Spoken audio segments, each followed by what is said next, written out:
Olá pessoal, tudo bem com vocês? Aqui é o professor Roberto Barbosa com mais um vídeo para o sétimo ano. Vamos lá, sétimo ano? Vamos falar sobre práticas corporais de aventura? Vamos lá?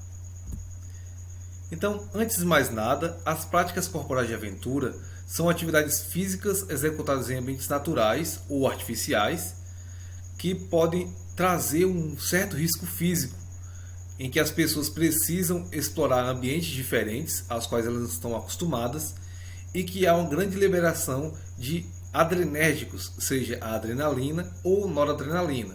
Então, quando são executadas práticas nestes ambientes em que há um risco físico para as pessoas, o nosso corpo ele libera uma quantidade maior de adrenalina e de noradrenalina, ou seja, nosso corpo vai estar em perigo e ele faz com que isso seja aumentado. Aumenta a nossa frequência cardíaca e aumenta essa liberação de adrenalina.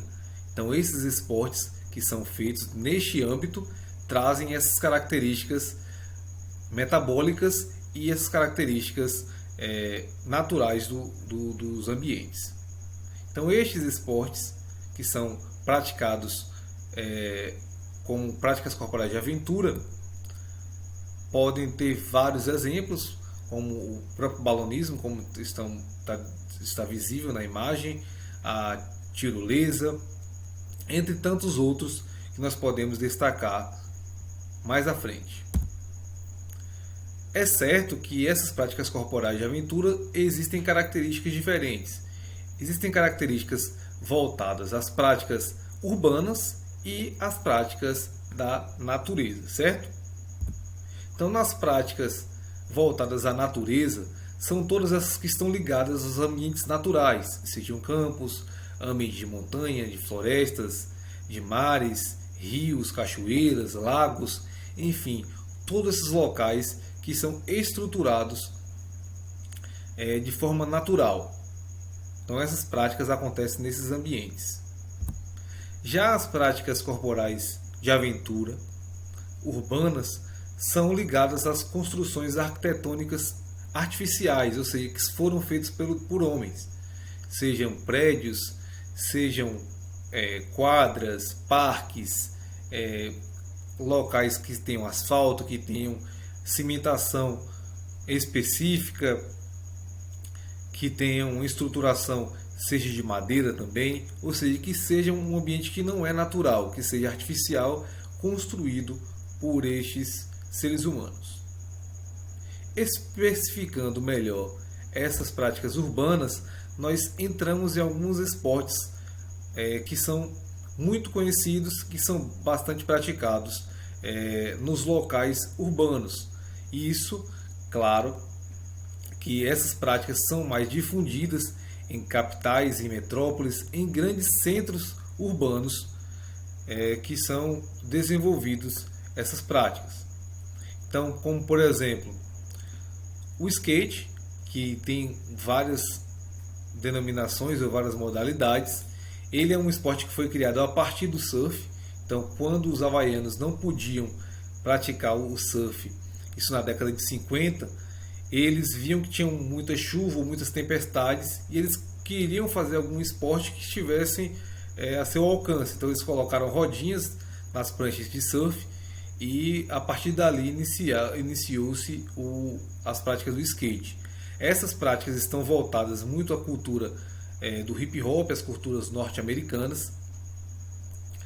E nós temos algumas modalidades. Temos o skate street, que é o skate com espaços que estão no dia a dia, como corrimões, bancos, calçadas, que estão no dia a dia das ruas. O skate park é como uma espécie de piscina que tem vários níveis em que as manobras são feitas de forma diferente. Temos o skate downhill, que é um skate de velocidade em que desce uma ladeira, em que também o formato do skate é feito de forma diferente. Tem o skate vertical, que é feito numa rampa, então as manobras são feitas com muito mais velocidade e giros. Temos também o skate slalom, que é feito com movimentos de vertical, ou melhor, movimento de zigue-zague, você se desviar de alguns obstáculos.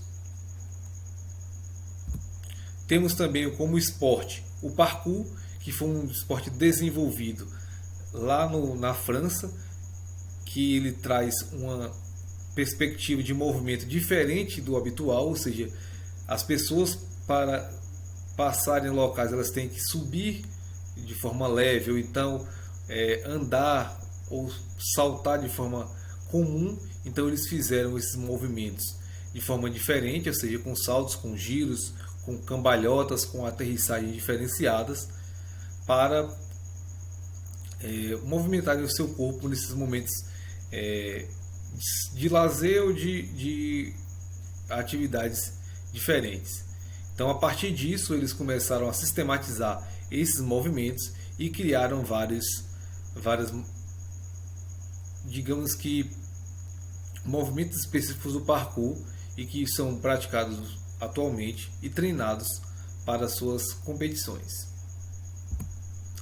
Temos também o ciclismo BMX, ele que é utilizado em parques, e no caso de forma competitiva nós temos o freestyle, que ele utiliza essa bicicleta BMX com movimentos mais livres, seja com giros, com cambalhotas com essa bicicleta. E temos também o supercross, que é feito em velocidade, com algumas ondulações nesses territórios, mas que trazem as características urbanas para essa modalidade. Temos também a escalada que já é uma vertente de outra